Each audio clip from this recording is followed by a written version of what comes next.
All right, welcome back, everyone. We're here with Dr. Beeling and Ms. Sarah Standard for part 2. So for the benefit of anyone new that's just joining, I'd like to quickly introduce our speakers. Dr. Peter Beeling serves as a CERC Research Council member, providing guidance in the Trusted Systems research area. He's a professor in the Hume Center for National Security and Technology within the Grado Department of Industrial and Systems Engineering at Virginia Tech. Dr. Beeling received his PhD in operations research from the University of California at Berkeley and has held positions at the Center for Naval Analyses and the IBM Almaden Research Center, as well as most recently at the University of Virginia. Ms. Sarah Standard, the sponsor for this research, is the Cybersecurity and Interoperability Technical Director for Developmental Test Evaluation Assessments at OUS DRE. Ms. Sarah Standard is a U.S. Naval Academy graduate and a retired Navy captain.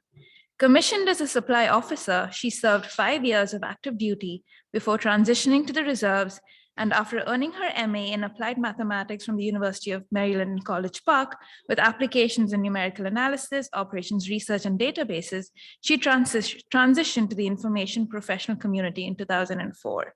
She served for 9 years in the Navy Information Dominance Corps and 16 years in the Navy Supply Corps. Peter set this up real well during the previous talk, so over to you. Yeah, okay, thanks very much. Good afternoon, everyone. It's good to see folks.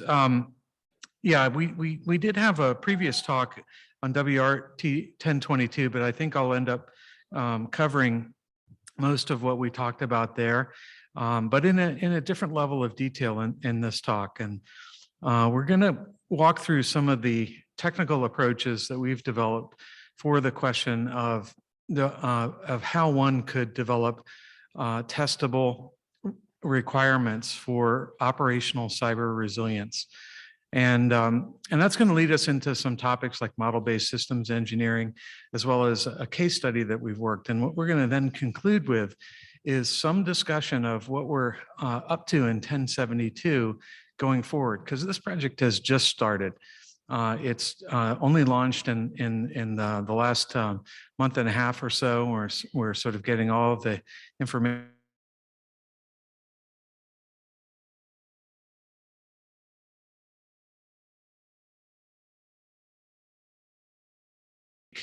A number of the different methodologies that I'll describe and see how they apply, not in theory, but in practice in the context of a real system. So we'll give a little bit of introduction to what that project, that effort is going to be about, what we hope to learn from it, and things like that at the end.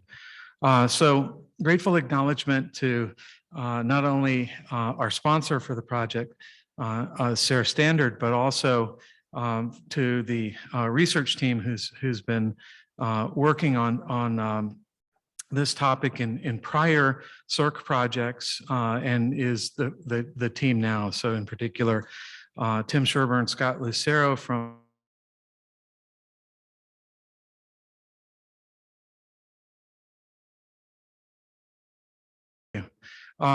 So Sarah right there and her bio. So let me start with just a bit of motivation. We spent some time on this in the last talk, but not everyone was there. The notion is that what we'd like to do is think about making the department wants to push towards resilient systems. That is, systems that have the capacity to absorb punishment, to be kind of have their critical functions disrupted, but then to recover from that. So a fight through capability in short. And that's all, that kind of notion is worked into the National Defense Strategy of 2022.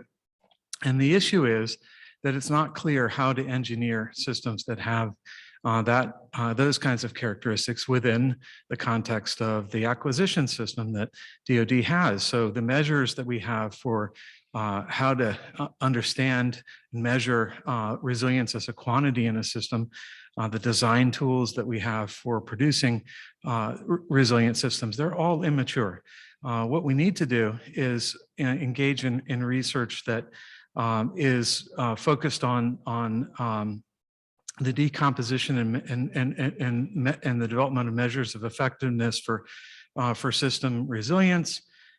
We need to think about ways in which we could bring to bear various kinds of engineering patterns that make designing to satisfy those requirements more feasible, more likely to succeed.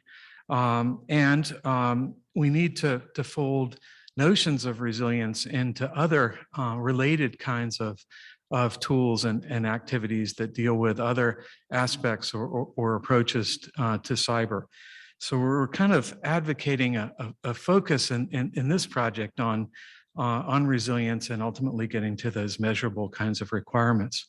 So the overview of our project is that we want to take something that I'll describe in just a moment called FOREST, the Framework for Operational Resilience in Engineering and System Test, and apply it to a real system. And we'll come back to what the details of that might involve.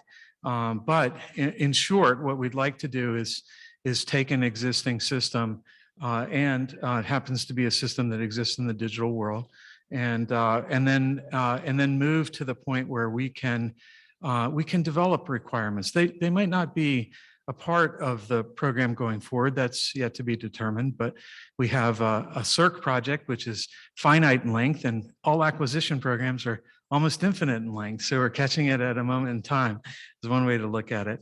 But it really is an opportunity, as we'll talk about later, to try and refine the way that we're thinking about the question of how does one measure resilience, and what does it mean to have testable requirements for that topic, and also potentially to contribute to the program itself.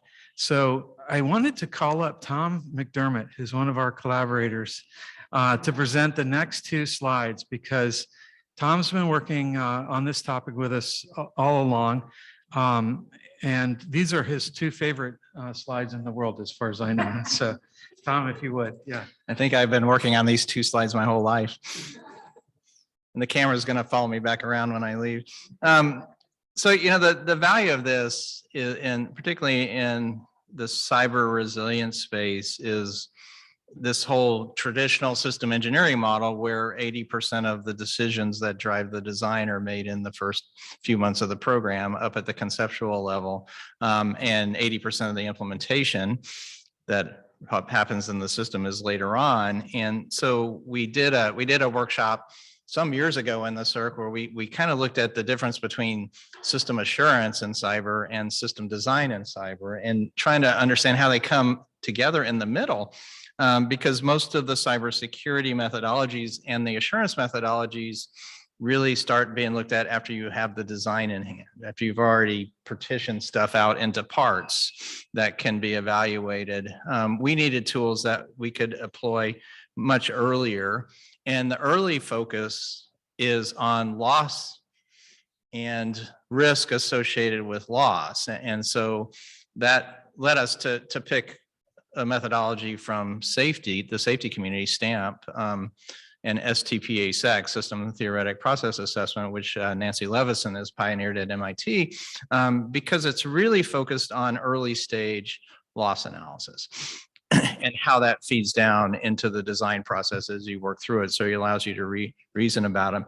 So Peter's going to talk to you about a set of tools. It starts with that methodology, which we adopted, but then it applies that methodology into what people in cyberland would know as a tabletop exercise in order to begin reasoning. And so the other thing we found is that the tabletops that go on also generally assume that the cyber threat's going to come through this part, but we don't know what the part is yet. So, the idea of conducting a tabletop on a system that's not built yet has also been problematic. What we want to know on the end then is that translates into the concept of minimum acceptable risk in a design, and then can you measure that? And so we've done a lot of different projects that started looking at measuring things, including another case study, which you don't have, which is on oil pipelines. So that idea of continuously evaluating, And this is the hard problem. So if I look at this from a safety point of view, safety has always started with mission objectives. So what are the things that can't happen at the mission level because somebody will die or get hurt?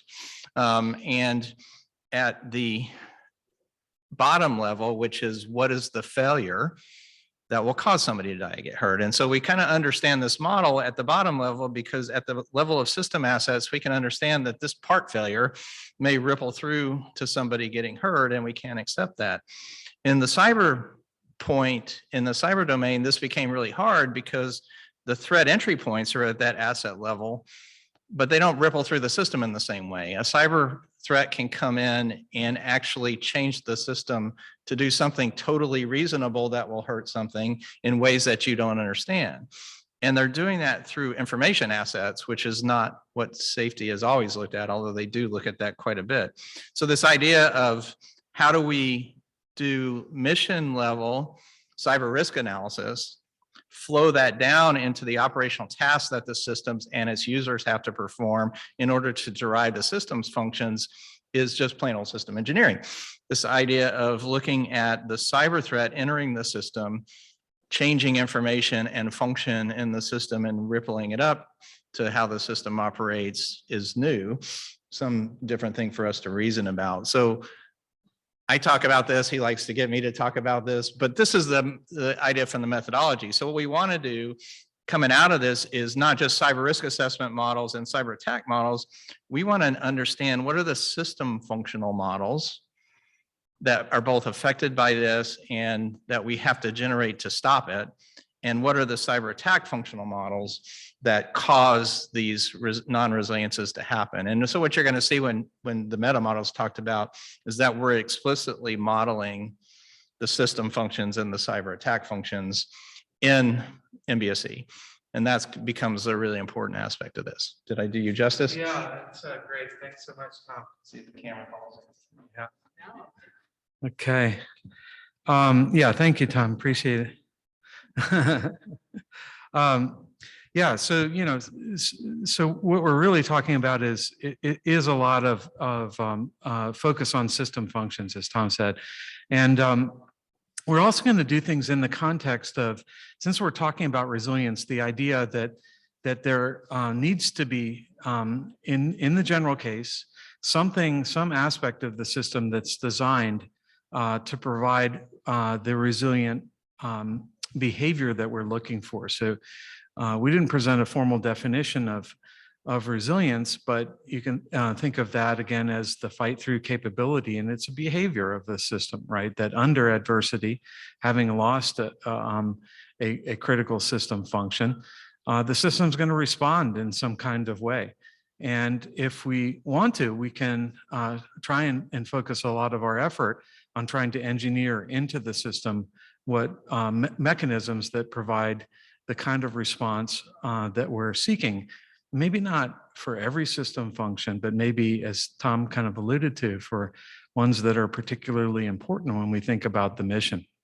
So we'll come back to that idea, but I wanted to start by just saying that we want to work in the context of a system that has mechanisms in it. And I'll give an example that's based off of a UAV, the idea that if you wanted to provide some cyber protection to a UAV, then that's a tough problem from a kind of perimeter defense or hardening perspective, because there are potentially, whoops, oh, it must be a terrifying view to have had that camera that close to me, that people online were sending in comments like, can you please reduce the size of that? That's right. Yeah, there's a lot of ways that you could attack a UAV, right? From the supply chain and all the electronics that are in it, through insider threat, through physical plugins that and so on. So the notion is that when we some years ago, and this really was a case for us, we were asked to look into providing resilience for the aircraft at a time when there was some sensitivity to these things having potentially been captured by adversaries through cyber means.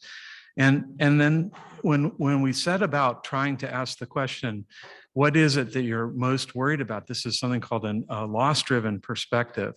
What outcomes are you most concerned with having? The answer we got when we spoke to the system and mission owners was that they weren't concerned with the aircraft crashing because people were shooting at them anyway. They weren't concerned that they wouldn't get the data from the UAV because they had other assets to get the reconnaissance data. What they were concerned with is that this thing not go off and fly to some other country or to land behind enemy lines. So that implied, why don't we do something about the navigation function? And a simple solution to providing resilience for the navigation function is to note that actually there are two GPS units on this UAV and they're from different manufacturers. So if we were to implement something that we call a Sentinel, that's just taking in the input of the GPS outputs from each of those devices and comparing them. So something that could be itself made very secure because it's hardly needs any computer, doesn't need a general purpose processor, doesn't need many lines of software, maybe 100 or something like that, and could then judge whether those units were in sufficient correspondence with each other, with the idea being that this would be something that could actually be implemented on a legacy system, okay, at fairly low cost, and would be an asymmetric response to the threat. The attacker has asymmetric advantage usually, but here we could come in and knowing what we care about the most, provide an asymmetric kind of resilience mechanism to block that. Just saying if the Sentinel detects sufficient deviation, then it's going to engage a resilient mode of operation, in this case, inertial nav, or we could have choices, or it could land or blow up or whatever you want it to do, that you could engineer in different kinds of potential responses. And then when you start thinking along those lines, then you start potentially bringing in operators, right? So what are you going to tell the pilot of the UAV or the mission commander about what's going on? Are they going to be in charge? Or are they about selecting what the resilience mechanism is? Or they're going to be able to judge whether to continue in the face of a potential cyber attack and so on. So there's a rich set of questions that come with thinking through something like even as simple as the Sentinel that I just described. And it's by no means the only kind of pattern that one could have for resilience. And here's a list of some others. It's meant to be an eye chart. Don't focus on it, but there are lots that we've developed that other groups, Johns Hopkins, APL, MITRE, and that are a number that are that are contained in the NIST documentation for resilience. So that's an example, but a notion that something is resilience by design in the system of a particular type. So if we wanted to do something like test the resilience of a system, then it's the topic of what is resilience and how do we test for it has, or measure it, has been something that has appeared in the academic literature quite a lot. And you'll often see a figure like this, where what you're seeing is a plot of system functionality versus time. And you can see the system disrupted, the functionality dropping under an attack, and the system kind of clawing back, right? And then you can develop measures that have to do with the area under the curve between the normal operation and the disrupted operation. But that becomes pretty hard to write requirements for that, to say, well, I'm going to put into a contract that you have to have an area under your curve of 57.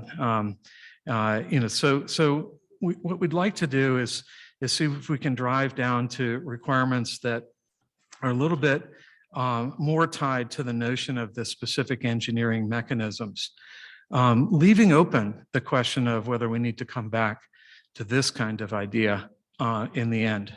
And our framework for doing that is something called Forest Framework for Operational Resilience in Engineering and System Test.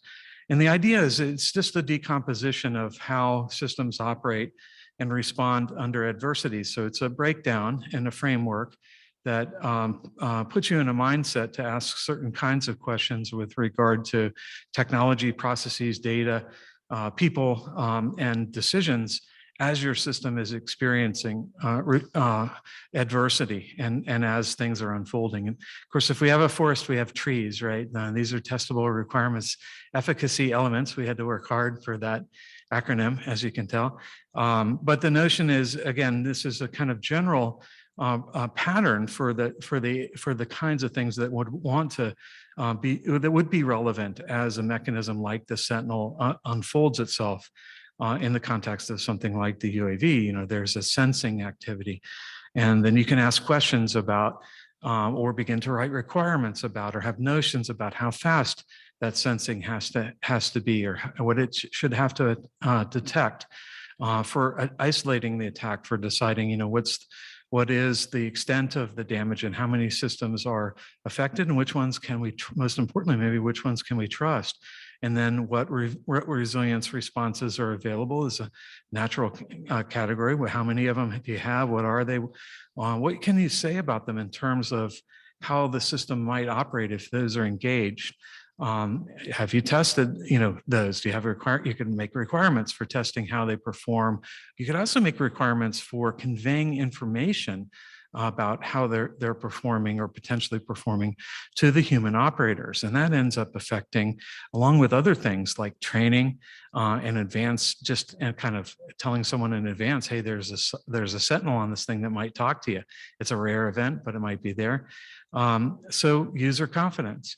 And readiness for how they're going to fly the plane when suddenly the GPS nav is shut off and they're on inertial nav, and they kind of have a cone of increasing error, you know, as time goes on, and they're trying to think about how they're going to get their mission done before they lose kind of all sense of where they really are. Have they ever had a training exercise on that? Should they have a training exercise on doing that? So all of these topics end up being not an exclusive list, but a list of the things that one should think about with regard to operational resilience from a mechanism point of view. And that can extend to higher level decisions that commanders need to make regarding the health of their systems and what that means in the context of system of systems or multiple assets and things like that. And it can extend to the post-event and life cycle. So we've formed that framework and use it as the basis for ultimately for thinking about what kinds of requirements. It's not sufficient on its own for you to spool off a lot of requirements. You'd like to really be able to combine this kind of thinking with something that can help you think through the engineering aspects of the system as well, and to bring those two things together. So when one thinks about all of the different kinds of engineered mechanisms for resilience, how are you going to choose which one to use where? What functions are you going to try and make resilient? What patterns for doing that are you going to use? So we'd like to combine Forest with something that we call mission aware, which itself brings together model-based systems engineering, STPA sec that Tom mentioned that I'll briefly describe, and resilience concepts or patterns for resilience like the Sentinel. And the notion is that we've developed a set of meta models that kind of bring these concepts together. And at the top level, it looks pretty simple. What we have is a kind of basic model of a system where it has structure and behavior and requirements and some way to verify that these things are working in the way that's intended. And to that, we've added other notions that come from STPA and the resilience. So you can kind of see over on the right-hand side, the Sentinel itself sitting there potentially as a separate system that's kind of, that's kind of bolted on. You can decide where the system boundary is there or potentially part of the system and notions of resilience modes, but also these things loss scenarios. that have to do with this loss-driven systems engineering perspective. And yeah, I'll just say that we have then a way of probably not enough time to go into the details of this, but we have then a way where we can use this meta model in concert with Forest to ultimately drive to requirements. And so I'll show what those end up looking like in just a moment.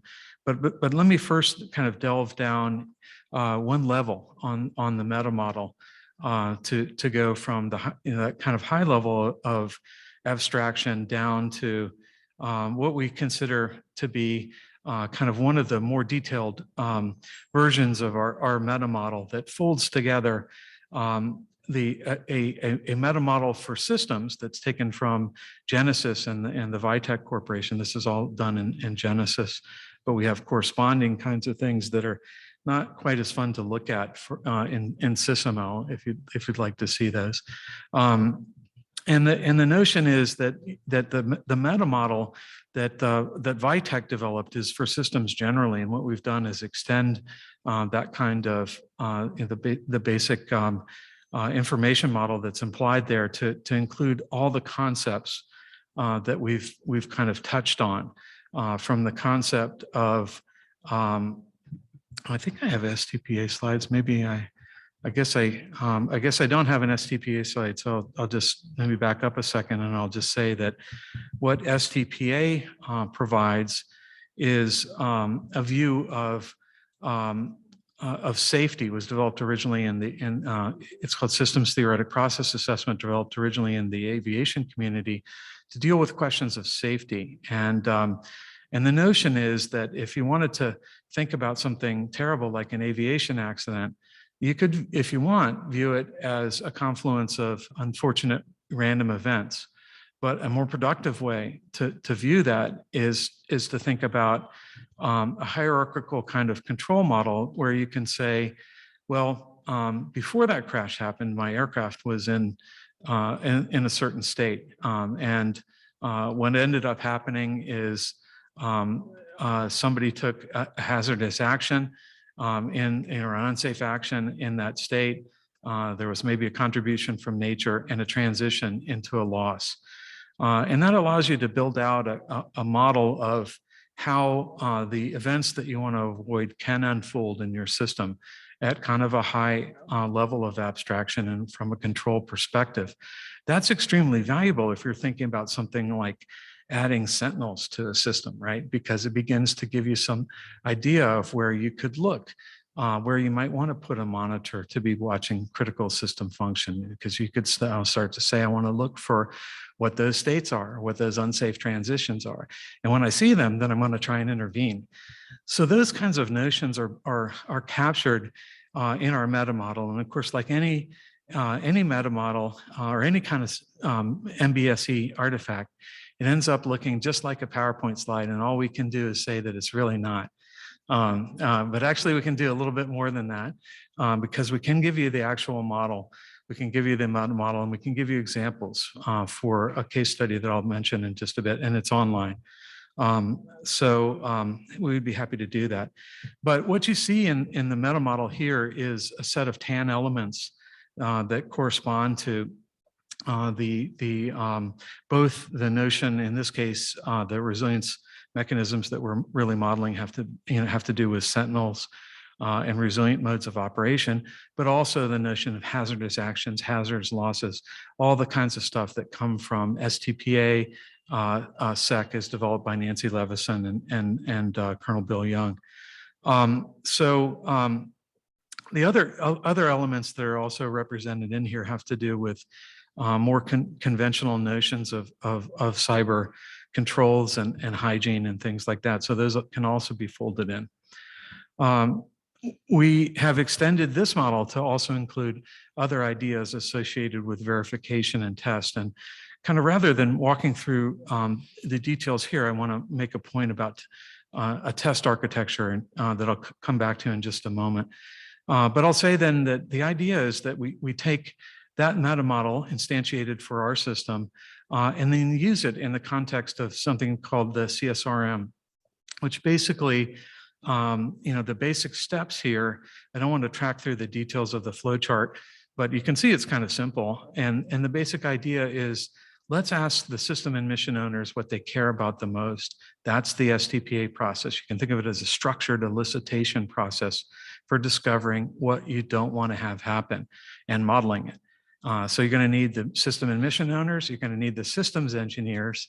And then the systems engineers hopefully can take that output from interaction with through STPA and through the models we have, and then begin to think about what would be a resilience architecture. So what's a notion for what mechanisms where? And then the idea is that those can be mocked up in model form and be the basis for a review by a red team. Now, a red team normally reviews real systems, right, where they can get in and hack it and so on, but we can't provide them that because we haven't built it yet.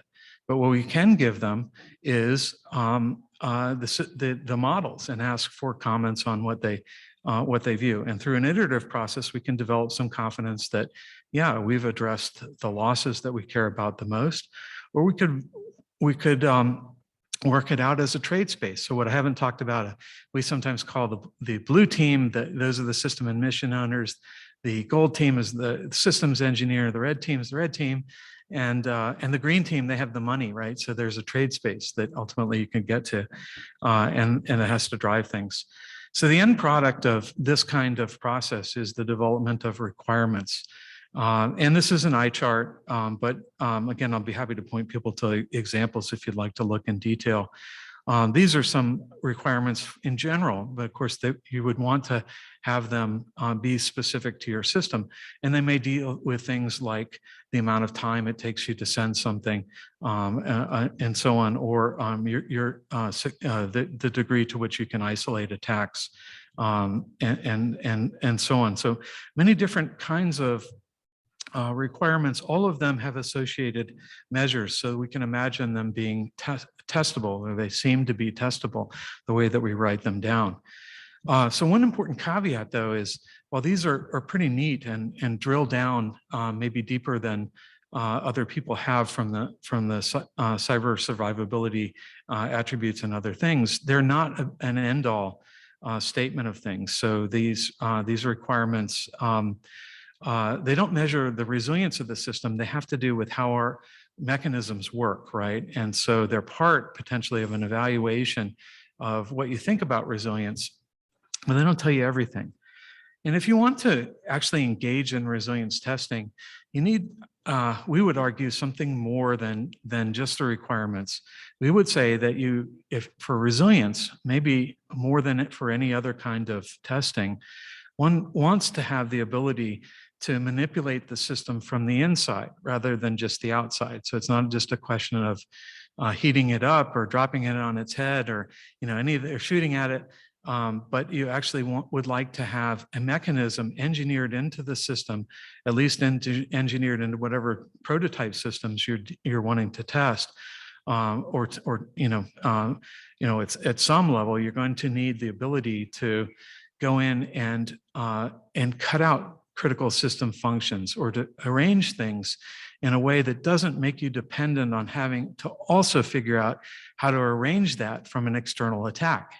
So you want to have controls built into the system that are not for the operation of the system, they're for test and test of resilience. So you can put the system in a particular configuration, you can give information to operators, you can take ratings from operators and do all that just to support your testing. So that's an idea that we have thought about.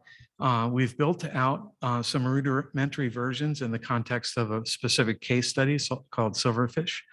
And Silverfish is a networked munition system. This is a hypothetical system that's similar to what a modern landmine system might look like, where instead of having buried landmines, you have obstacles that shoot munitions. And they do that on the basis of an operator control. So an operator's looking at a display like this and has the ability to set off munitions. And what's informing the operator is input from UAVs, from binoculars, from from the ability to drive around, from tripwire sensors that don't set off the obstacles, but they give indication, from IR sensors and all kinds of other things. So the notion is that we've built out all of these ideas in the context of Silverfish, and they're captured in on a website called missionaware.net. So you can go there and look at it, see not just the published models, but the models themselves that we can make available to you if you want. And you can see a video. So with that, let me stop. And it's your turn, Sarah. And I'm sorry I left so little time, but really, yeah. No worries. Okay. Okay. So, yes, so we are going to take these theories and we're going to pilot them with a real program. I am not at liberty to specify that program here today because it's sensitive. We'll just say that. So we're hoping to take a look at that weapon system and take a look at its requirements, see if we would do the same work from the forest perspective, but we're also taking a look at what, so we started about a year ago having some just sort of deep dive on measuring resilience, sort of working groups, and got a community together who's very interested in helping us try to work through this problem. So we have several joint staff is involved, and the services are involved, and Johns Hopkins is involved, and MITRE is involved, and CERC is involved to try to do this with this real program. So they're going to serve as advisors.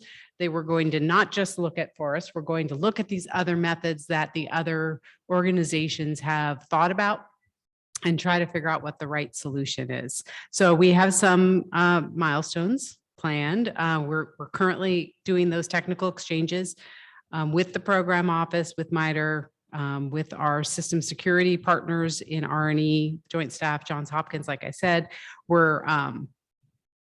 We are looking to engage with a broad cyber resilience community at some point. We haven't set that up yet. By March, hoping to have those requirements for that program, the measures and the metrics using forest and potentially using some of those other approaches. And then by July, our goal is to have technical approaches to identify those solutions. And then by the end, next November, actually have some best practices, methods, and tools. So we want to be able to figure out generally how, because we're going to do it with a very specific program. And my thinking is, specific programs, we get specific missions, and it gets too specific sometimes. So I'm challenging the CERC team to really take it as from the perspective of what are the best practices that we can use and apply, a program could use and apply generally to get them to the same point that we hope to get to with this particular program. All right. So, oh gosh, I forgot this was in here. So my leadership, Mr. Collins, who's the Executive Director for Developmental Tests and Evaluation and Assessments, is advocating with the Director for Operational Tests and Evaluation, a shifting of the testing paradigm towards this concept of a test continuum. So we have these three key critical components of a test continuum. So that means at the mission analysis stage, when we're trying to figure out what are our gaps in our mission, we should have an evaluation framework that says we are looking at the right things. Then when we start doing S&T projects or early prototypes, we should have an evaluation framework, what testing has to be done to say, yes, that prototype or that S&T is on the right path to help fill that mission gap, and then eventually becomes a program of record and goes on into sustainment. So the capability and outcome focused testing is a big part of it. So we want to focus early on operational context. An agile, scalable framework, and my boss does a much better job of this, is, a model-based framework is behind all this. It has to be agile, it has to be scalable, maturing as we move through this continuum, as we go from that mission context, the mission analysis into actual prototypes and into an actual system, that framework has to evolve and mature with that change of where we're at. And then leveraging integrated testing, using scientific techniques and analysis, using authoritative data and being able to reuse that data over and over. The three key enablers are on the bottom. We need we have live constructive virtual environments, but we want to be able to reuse those even better.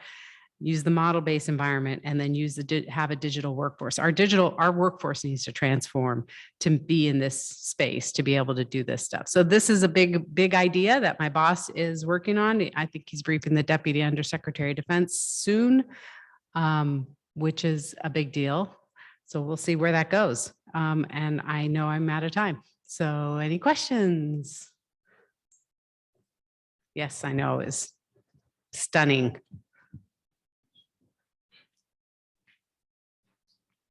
All right, well then we hope to come back when we finish this project and tell you how wonderful it turned out and that this program totally adopted our approach. I have one question, which is, do you think what we're doing fits into that kind of broad? Into the framework from it does. And if we can demonstrate that, Mr. Collins will be thrilled, right? So how can we demonstrate? The idea is that there are decisions that have to be made all along the continuum. And we need to be able to have data to support making those decisions. And so being able to inform what data needs to be collected along the way for this particular effort would be very useful, I think, to my boss. Yeah, you're welcome. Yeah, he threw that in just to challenge me. Okay. Resilience for a number of different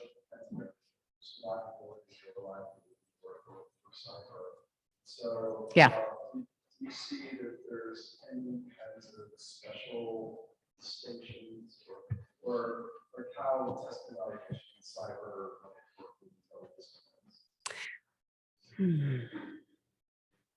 That's a good question. So I do think it does. See, in my head, if we're going to really measure resilience, we're going to do cyber testing when we're doing performance testing and everything else, right? It's you do your performance testing, you demonstrate that, oh, look how good we're doing, right? And now you throw some cyber effects in there and try to prevent that performance from happening. If you can not prevent that performance, you're demonstrating resilience for that particular capability or that whatever it is you were measuring. So I think we can, for me, it's not just cyber resilience, it's resilience in general, but because cyberspace is a man-made domain, cyber attacks don't follow the laws of physics and they can, totally jack up your engineer's day. I want to be able to have the engineers understand that and see that and become partners in the process so that we can get better trade-offs with safety, with reliability, with those other areas, those things that are physics-based, that they understand, that they are masters at, and help them be masters at how can we get cyber in there as well and help them think through that. I mean, it's to steal one of Colonel Young he wrote STPASAC when he did his PhD. We are currently, technically, we perfectly protect the wrong things in our systems. So we're doing that very well. So we need to change that mindset, and that trade-off with the other aspects that aren't just cyber you have to have cyber at the table to do that. So it's an education and a learning curve. And I think test helps, but only if test is at the table. Does that help? Did I answer it? Okay. I'll just say, that these things come, that kind of combination is in cyber physical systems much more, in my view, than it is in enterprise IT systems. Agreed. We have the opportunity to think about resilience in a little bit different way. If you tell me it's an enterprise IT system and if there's a particular piece of data on the system, and if that's exfiltrated and it's all over, there's not much opportunity to be resilient with respect to that. You lost the data unless you can go get it back. So the intersection between the physical world and the cyber world brings out a different kind of opportunity for resilience and a need for resilience that is formed differently than just the cyber perspective. But it also makes, as Sarah mentioned, the workforce makes it challenging for a workforce. The engineers understand cyber stuff, right? Or invite the cyber people in so that they can help you understand. That's right. The implications. But there are very few people that are trained in in both areas, you know, if you think about it from an educational point of view. Yes. Yeah. So I think it's easier to teach an engineer cyber than it is to teach a cyber person engineering, personally. Cyber people we just like to break stuff, so. All right, on that note, I hate to break up the discussion, but we're gonna move on. Thank you very much. I think we're all